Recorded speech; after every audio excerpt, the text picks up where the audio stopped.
Good morning and welcome, everybody. This is Dan Gomez, your 2020 San Antonio Cerveceros president, and we welcome you to our first ever curbside beer pickup event. We're going to have quite a few of these going on throughout the rest of the year, but this is our very first one. Welcome to Künstler.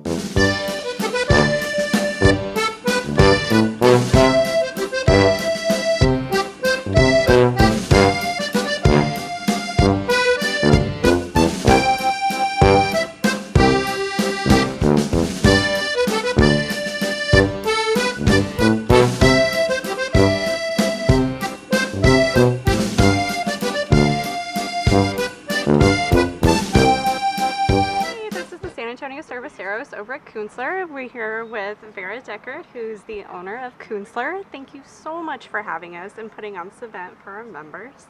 I'd love for you to tell us a little bit more about the beers that we have on special today. What about the Blanco Pendejo, which is your new Mexican lager? Yes, and I'm glad that you pronounced it that way because that was the joke behind it. But yeah, we felt like for these hot days, and especially since we knew that people would be sitting outside a lot during these times, we wanted to brew something that was really super approachable. And I'd never brewed a Mexican lager, so I'm always excited to try something new. And so that's how Blanco Pendejo came about. It is essentially a lager, but it does have a lot of maize or corn flakes in it. So it has a little bit, to me, almost like a little tortilla chip flavor. Oh, yeah. Which, of course, kind of then led into doing this very same batch. We took half of it and we just went ahead and added lime and salt and some chili peppers, and that's our chale. Oh, yeah. The chale is awesome. That's the one that caught my attention because I wanted something light because it's a very hot day. I'm looking at your menu and I said, oh, the chale. I was like, that sounds just like the other one, but it has that flavor, and it's awesome. It's very refreshing. Has a deep flavor. It's like it's very developed. Awesome. It's very Awesome. developed. Yeah, I'm even really enjoying this just one. the basic lager on its own, it was really full-bodied, which most lagers are pretty light and refreshing, but still refreshing even with just a little more oomph to it. And I'm very impressed that you offer half pints. Thank on you. a very, Yeah. On a very hot day. I don't think anybody likes hot beer. Yeah. And And I don't think anybody. Maybe somebody does. Maybe there's some weirdos out there, but I don't like a hot beer. So when Caitlin asked for a half pour, I thought, oh my God, that's a great idea because you have the Right. chance to enjoy it while it's still cold on this very Well, hot day. as I'm sitting here with my full beer, everybody kind of knows that I usually always order by half a pint for just that reason. First of all, I'm a lightweight, and when I go somewhere, I want to be able to try more than just one or two beers. And second of all, I don't like it when my beer warms up. Certain beers, yeah, but like drinking something like this, I really like it when it stays chilled. So that was the idea behind the half pours. I think they're also like for the crew, they're easier to pour than the little taster flights too. So Oh, yeah. yeah. So on a hot day like this, what would be your best seller? I was looking at the sales from yesterday, and it was Blanco Pendejo, which is the Mexican lager, Viking, and Chale. Do you think that it was the name, or do you think it's the ABV? Or do you think it's the novelty? Like Yeah. people want to try a Blanco Pendejo? What is that all about? No, you gotta say Blanco Pendejo. Well, I'm Mexican, So so I know I've been corrected that's why I so wanted many the times. chale. So that's a really good question, and we honestly never know. I was just saying that there are days where the temperatures will be the same, and we sell a crap load of the hop train, and then the very next, and we sell nothing of the Viking, and then the very next day, all of a sudden, it's Viking and Blanco Pendejo, and tomorrow it's probably going to be Hawaiian Fog, and it's just this almost like this weird energy that is in the air. Everybody has like this one beer on their brain, and that's all we sell. So there's always like these top three sellers, but they always fluctuate, and we can never predict what it is. And I can't tell you if it's the ABV because a lot of people come in and they order based on ABV. They want more bang for their buck, and a lot of people, they order because they want something really refreshing and they want to sit here for quite a while. I know for a moment I was known as always having a lot of heavy hitters or high ABV beers, and I realized that people really can't hang out for 4 or 5 hours when they're drinking that, Or they're and that was the forced to. whole reason. Exactly. So that was the whole reason to let's tone it back a little bit, and let people sit and have, over the course of a few hours, have, several beers and not be hammered. So. Yeah. So you just I don't think always there's anything wrong with being hammered once in a while. Just every once in a Once in while. a every once in while. a It's while. nice to Yeah. not have Once to in a be while. forced to sober up for a couple hours if you So can help it. I saw somebody drink the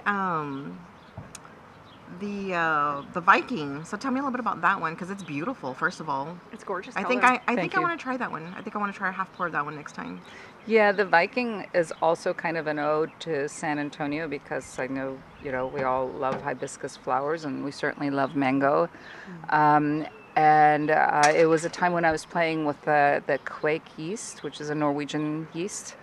And so I just felt like that particular yeast with all the citrus flavors that it has would be a great refreshing drinker, especially if you add fruit.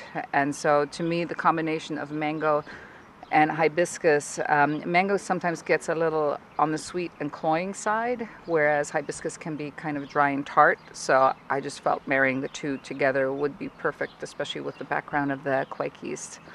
I brewed it as a home brewer and loved it. And then when we started brewing it here, it was always one of our best sellers. So, yeah. That one's on my radar for next. It's got a very unique Awesome. flavor, being a little bit on the drier side. It's a gorgeous Exactly. color. Yeah, thanks. It's really fun. Yeah. And then I saw that you still have a few strong ones, a few dark We ones do, that are yeah. on special too. And Yeah. that's my normal go-to. Like on a cool day, not when it's 100 degrees out, but on a cold day, I will normally ask for the darkest, booziest beer because that's what I like. Yeah, because even Not in that I the, don't like the light ones too. I mean, I like everything. I really do like everything except for wheat beers. I'm not crazy about wheat beers. I love me some wheat beers. Do you? Oh, wheats. That's why I love your cashmere. Some Maybe I haven't had Hefeweizen. the right one. Yeah. Maybe So I I'm not a big Hefeweizen fan.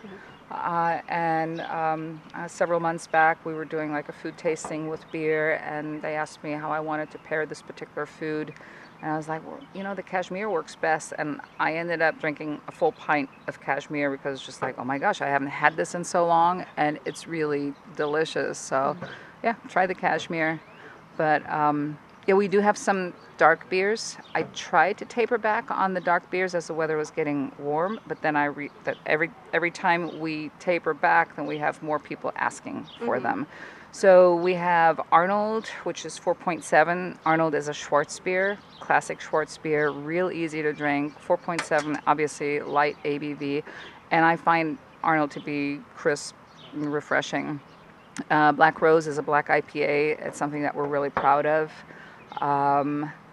Yeah, I Just- think until you had one, I didn't even know what a black IPA was. Yeah, Because it yeah. doesn't seem very common, or it seems to be up and Yeah, coming. they're not very common, and I've had a few. I've had one from Founders. I've also had one from Guadalupe. Yeah, he makes an excellent one. I do like. I am fond of black IPA. Does that have to use? Does that have to do with the color of the grains that are used, or what makes it a black IPA? Yeah, what makes it black IPA, obviously, it's an IPA with a black profile. And the trick with the black IPA is that you don't want to have the roast that you usually have in darker beers overwhelming the hops. So it's really this fine balance of finding grains that are not too roasty, but are still giving you the colors. So to me, when I brew a black IPA, it's almost like I want to have this visual of having somebody serve it to me drinking it with my eyes closed and not realizing that it's black until I open my eyes. So I don't want like smoke, astringency, roast in my face. It has to all be balanced again. Because you want it to marry with the bitterness of an IPA. Because if Yeah, you put too much yeah. roasty on that, it's not going to be that pleasant. Exactly, and it's just really nice to have something that complements the hops. And other than that, I'm kind of looking. I don't see that we have. What about is it Sichuan? Is that right? Yeah, Sichuan? the Szechuan. Szechuan, there we go. There's a place in San Antonio called Szechuan, and usually like my recipes come because I'm inspired by something that I've tasted. It could be like the tea aisle or whatever, something that I've seen. And so the Szechuan house has absolutely amazing Szechuan cuisine, and I'd never had it before, and I tasted the Szechuan peppercorn, and the first thing that I thought, it was like hops, it just like has this kind of a perfumey flavor.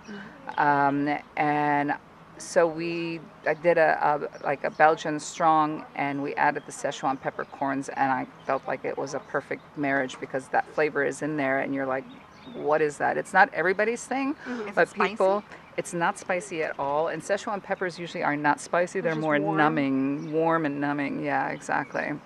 So it goes really well because it makes you, if you don't really know what it is, it makes you think that it's this type of wonderful hop. But in actuality, it's the flavor of the peppercorn. And so now we've gotten to actually mixing the peppercorns. We did a little bit of black pepper, and there's 2 different types of Szechuan corns. So we're just playing with that. You have to give it a try. I think I haven't had it in a while. See what it tastes like. Yeah. Change it up a little bit. Yeah. Very nice. Awesome. Well, let's see. We are so thankful to have Vera today and helping out the San Antonio Cerveceros with such a great special today. We were able to get a special on the Blanco Pendejo, their Viking, their Hop Train, and their Szechuan, which is Belgian Strong.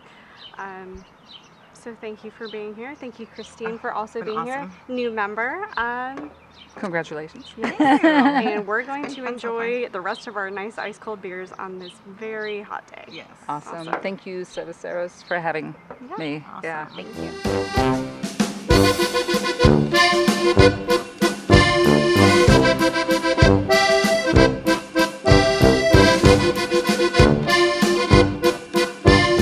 Hi, I'm Tim. I'm one of the officers in the Cerveveros Brew Club, and we're out here at the Künstler Brewery on Saturday, June 6th, a nice hot summer day.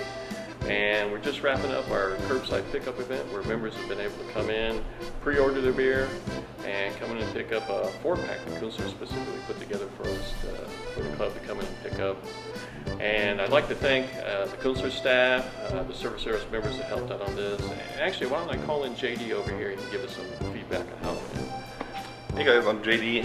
I'm one of the managers here at Künstler.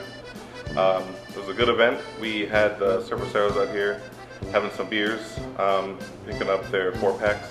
It was enjoyable for us. Hopefully it was enjoyable for them as well. Look forward to working with them again. And anyone else wants to come and get some beers, come on out. We got beer flowing and we got it to go as well. Thanks, JD. I'd like to encourage the Cerveceros members to go ahead and come on out to Künstler as well too. And you can check their website, KünstlerBrewery.com, I believe it is. That's right.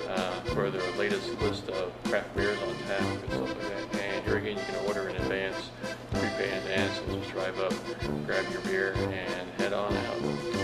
I'd also like for the members to go ahead and keep an eye on our Facebook page as well as our website, because we're going to have more of these type of curbside pickup events coming up, because it really does help out the small craft breweries here in San Antonio with us coming out and help support them financially and with production of their craft brews as well too. So thanks to all, and we'll see you at the next curbside event.